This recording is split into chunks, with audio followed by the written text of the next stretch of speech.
Shalom, shalom, bien-aimés. Donc, aujourd'hui, nous allons partager ensemble un enseignement sur le temps de Dieu dans la vie des chrétiens. Eh bien, beaucoup de chrétiens sont pressés de recevoir des bonnes choses, mais ils ne veulent pas travailler pour avoir ces bonnes choses-là. Et on veut tout de suite, directement, comme McDrive, on s'arrête, on commande et 2 minutes après ou 5 minutes après, on a notre nourriture et nous pouvons manger. Et c'est pas comme ça que ça fonctionne dans le royaume du Seigneur.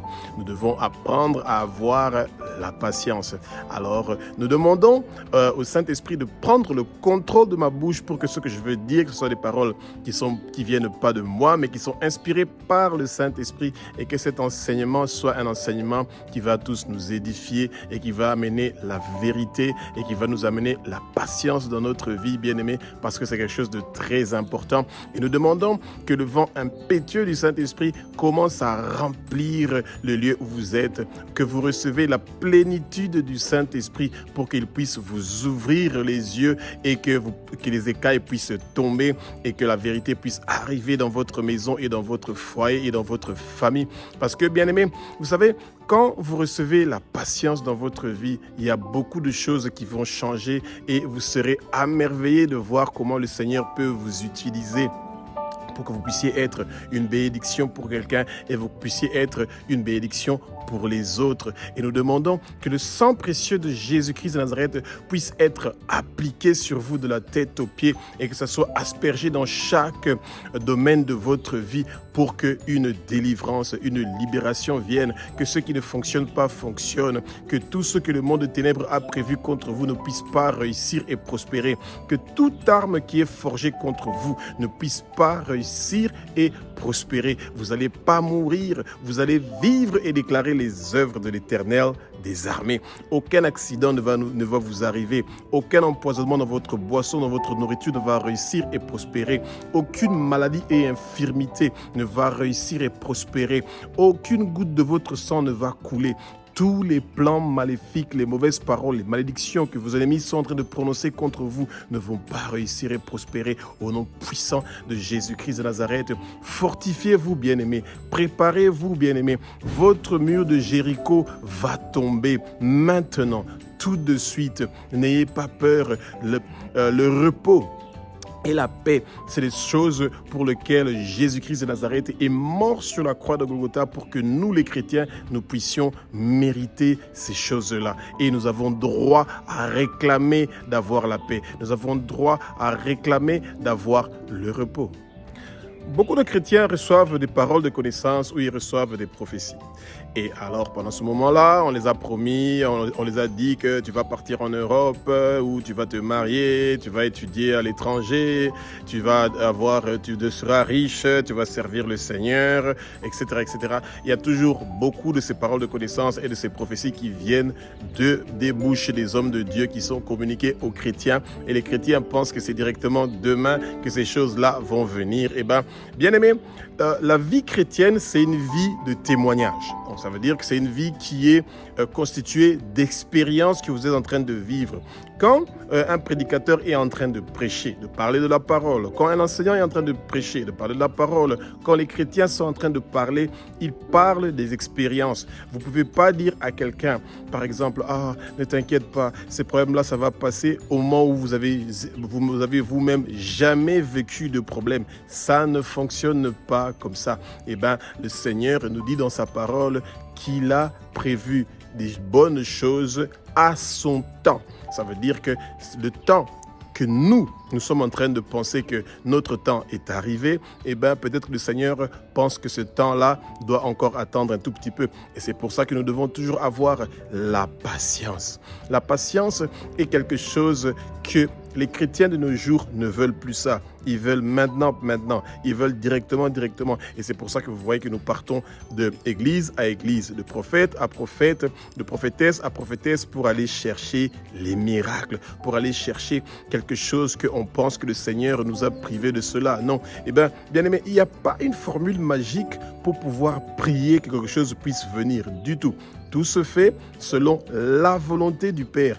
Rappelons-nous toujours, dans toutes choses que nous sommes en train de demander au Seigneur, que sa volonté soit faite dans le ciel, sur la terre, et non notre volonté. Et quand nous voulons seulement que notre volonté soit ce qui doit être fait, eh bien, bien aimé, ça veut dire que nous, on ne sait pas qu'est-ce qui en va devenir demain. Le Seigneur sait, il connaît le commencement et il connaît la fin de notre vie. Et c'est pour ça que lui, il connaît le moment opportun, le bon moment, le temps que lui, il pense que nous devons recevoir ce que nous sommes en train de recevoir. Mais la parole ne nous dit pas que nous ne pouvons pas demander. Bien aimé, rappelez-vous, ce que vous n'avez pas demandé, vous n'allez pas le recevoir. Ouvrez vos bouches. Demandez ce que vous voulez demander. Vous avez le droit de le faire, mais c'est le Seigneur qui décide à quel moment il va vous donner ce que vous avez demandé. En tant que chrétien, nous ne devons pas toujours chercher à forcer les choses. Ça veut dire à vouloir que le Seigneur fasse maintenant ce que nous voulons et à commencer à forcer. Je veux un voyage. Alors comme je veux le voyage, vous voyez qu'il y a des gens qui étaient en train de partir à l'époque de Joe Biden, qui partaient vers la Colombie, faisaient le Mexique, etc. Ils arrivaient en Californie en passant par des forêts. Il y a des jeunes qui sont en train de traverser la Méditerranée en bateau pour qu'ils puissent arriver en Europe. C'est vrai que les gens sont en train de souffrir en Afrique et dans beaucoup de pays, mais quand nous sommes chrétiens et que nous demandons au Seigneur, Seigneur, que ton temps, montre-nous que ton temps est arrivé. Et si ton temps est arrivé, que ta volonté soit faite. Et bien aimé, c'est la même chose avec une fille qui veut absolument avoir un enfant et qui est en train de prier, une femme qui veut avoir un enfant et qui est en train de prier et qui voit que ça dure trop longtemps et il commence à partir de prophète à prophète, d'église à église et on commence à imposer les mains sur eux, bien aimé. Et certains vont vous donner des enfants qui viennent du monde des ténèbres. Oui, bien aimé, il y a des enfants qui viennent du monde des ténèbres. On vous donne un sorcier. Rappelez-vous que les miracles qui se font dans nos églises, eh ben, le Satan, il les fait aussi et c'est pas ça que vous voulez. Et c'est la même chose avec une fille qui veut absolument avoir le mariage et elle se dit, ah, comme cet homme-là, et ça dure trop longtemps, Seigneur, qu'il en a de me demander en mariage, tu sais qu'est-ce que moi je veux faire? Je veux le coincer. Je veux tomber enceinte, comme ça, quand je suis tombée enceinte, il sera obligé de se marier avec moi. Et bien aimé, vous êtes entré dans le péché de la fornication et c'est là où vos bénédictions que le Seigneur avait prévues pour vous seront pas comme lui il avait prévu, mais ça sera comme ce que vous êtes en train de chercher. Bien aimé, c'est pour ça que nous ne devons pas forcer le Seigneur de faire des choses avant son temps. Les choses doivent se faire pendant notre temps. Rappelez-vous que Jésus de Nazareth avait dit à Marie, sa maman, que son temps n'était pas encore arrivé quand ils étaient partis aux noces de Canaan où il avait changé l'eau en vin. Nous devons absolument connaître et comprendre le temps de Dieu. C'est un temps que lui, il a prévu pour nous. Et nous devons demander toujours au Saint-Esprit que le Saint-Esprit nous révèle si notre temps est arrivé. Et c'est pour ça que de nos jours, vous voyez que beaucoup de gens sont devenus des prédicateurs, ils sont devenus des pasteurs parce qu'ils n'ont pas demandé si leur temps est arrivé. Mais bon, bien aimé, partager la parole, nous tous nous devons le faire. Gagner les âmes, nous tous nous devons le faire. Mais avoir des responsabilités sur des organisations, sur des gens qui sont en train de compter sur nous, c'est pas tout le monde qui est appelé à faire ce travail-là. Et donc, encore une fois, le mot-clé que nous devons retenir est celui de la patience. Mais c'est pas une patience qui est passive. En attendant que nous attendons que le Seigneur, que son temps puisse venir, le Seigneur veut que nous soyons des guerriers de prière, que nous soyons des lecteurs de la Bible, des gens qui veulent connaître sa parole et qui veulent avoir une relation personnelle avec le Seigneur. Un bon exemple de forcer le temps, c'est l'exemple d'Israël, bien aimé. Israël était le seul royaume qui n'avait pas un roi qui était sur terre. Dieu était le roi d'Israël à partir du ciel et il avait mis des juges pour diriger Israël. Qu'est-ce qui s'est passé? Avant que le temps que le Seigneur ait prévu, qu'il y ait un roi physique à Israël, eh ben, Israël a regardé autour d'eux comment les autres nations étaient et eux aussi, ils ont demandé au Seigneur d'avoir un roi. Ils ont refusé que Dieu soit leur roi. Ils voulaient que Dieu leur donne un roi et Dieu les a donné finalement un roi. Et c'est là où effectivement beaucoup de problèmes d'Israël sont venus parce qu'ils ont forcé avant le temps. Encore une fois, et bien aimé, nous devons toujours être patients.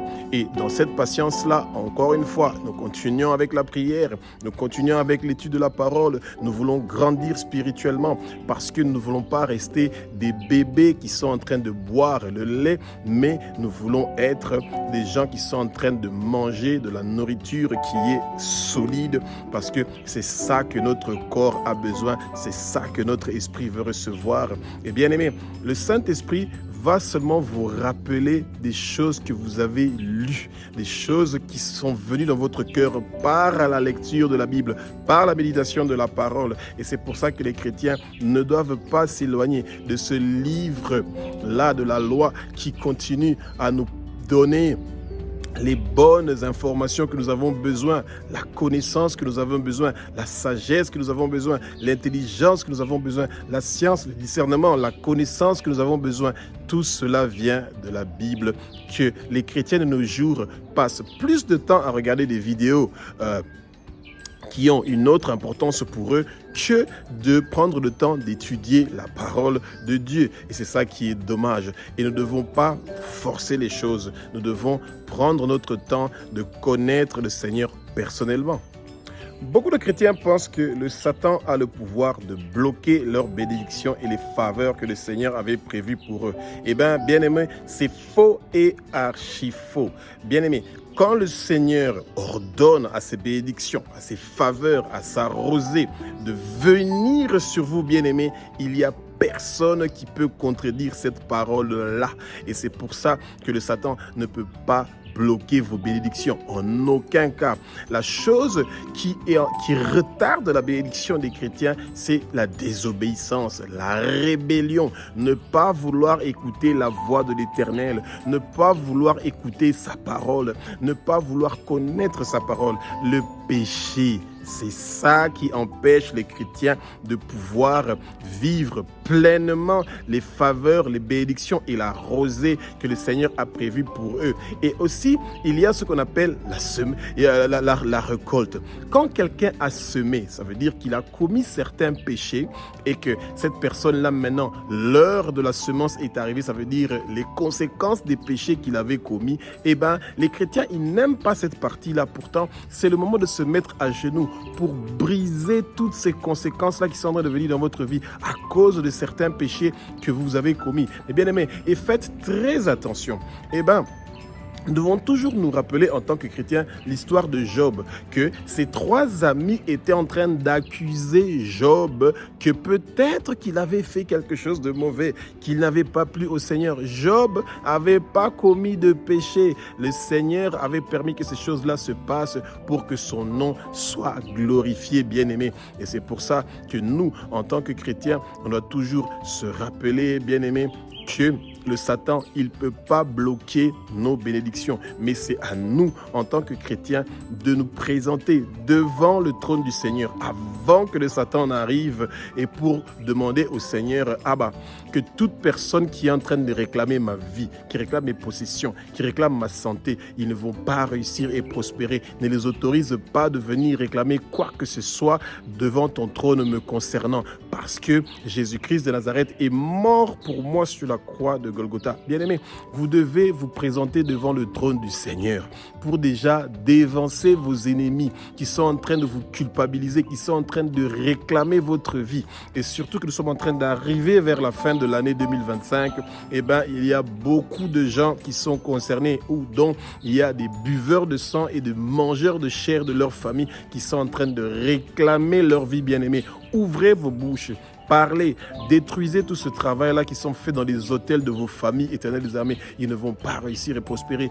Faites la prière suivante avec moi. Vous dites, Abba, notre Père qui es aux cieux, notre Dieu, notre Roi, que tous les buveurs de sang, que tous les mangeurs de chair qui ont fait un projet, qui ont un agenda pour boire mon sang, pour manger ma chair et celui de ma famille, avant la fin de cette année, ils ne vont pas réussir et prospérer. Bien-aimés, et quand vous faites cette prière-là, jour pour jour, vous allez voir que vos ennemis seront vraiment dans l'étonnement, dans la confusion, que l'esprit de confusion part directement vers vos ennemis pour qu'ils ne puissent rien comprendre de ce que le Seigneur a préparé pour vous. La fin de l'année est toujours un moment où les satanistes ont besoin de faire des sacrifices et c'est pour ça que Satan va partir pour accuser beaucoup de gens pour qu'ils puissent avoir le droit de toucher sur eux et vous, on ne va pas toucher sur vous parce que vous allez dévancer ces gens-là qui partent pour aller réclamer à vous faire du mal. Le temps de Dieu, bien-aimé, c'est quelque chose de très important. Dieu a des plans pour nous. Il a des plans qu'il a préparés pour nous. Et nous ne sommes pas en train de combattre avec des armes qui sont charnelles, mais nous sommes en train de combattre avec des armes qui sont spirituelles. Et nous devons résister au Satan. Et le Seigneur veut que nous soyons des gens qui résistent au Satan.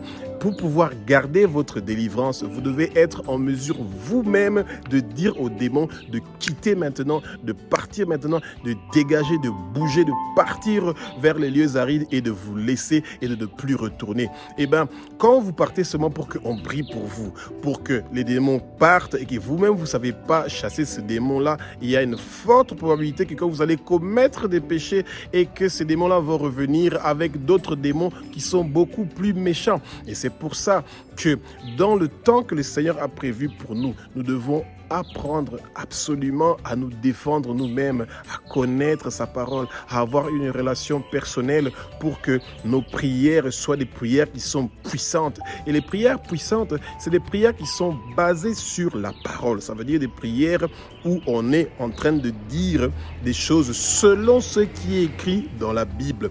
Et c'est là que le Seigneur a le plaisir parce qu'il a quelque chose qui peut brandir devant le Satan pour lui dire que, tu as entendu ce que mon fils est en train de dire et c'est comme ça, bien-aimé, que nous allons avoir la victoire et ayons la patience, bien-aimé. Le Seigneur a prévu des bonnes choses pour nous et pendant que nous sommes en train d'attendre ces bonnes choses-là, nous devons nous travailler, gagner notre vie, nous devons prier, étudier la parole, nous occuper de nos enfants, faire le travail que nous devons faire et nous ne devons pas être passifs. La passivité n'est pas quelque chose qui appartient aux chrétiens. Les chrétiens sont appelés à être actifs, à être motivés pour pouvoir faire des bonnes choses pour l'avancement du royaume du Seigneur. Espérons que nous allons tous être patients pour que le temps du Seigneur vienne et que nous puissions faire les choses selon le temps du Seigneur et que nous puissions faire les choses selon le plan que le Seigneur a prévu pour notre vie.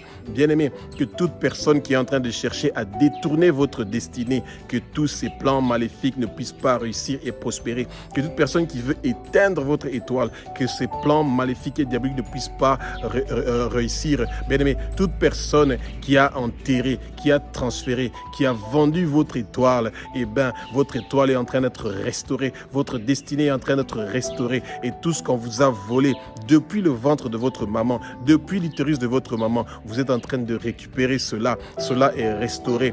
Toutes vos possessions, tout votre cerveau, votre santé, que le monde des ténèbres a caché dans des cages spirituelles sous les eaux, qu'ils ont caché dans les forêts sacrées, qu'ils ont caché dans les arbres sacrés, qu'ils ont caché dans le monde des ténèbres, vous récupérez ça maintenant. Au nom puissant de Jésus de Nazareth, vous recevez votre élévation,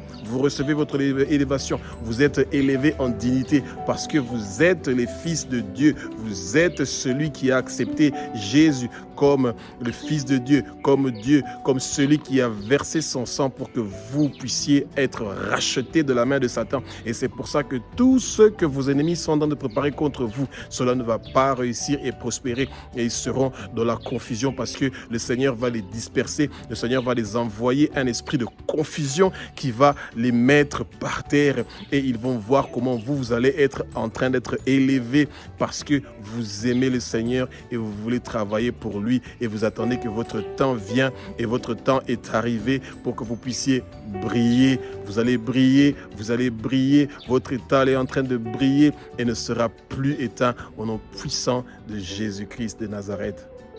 Amen.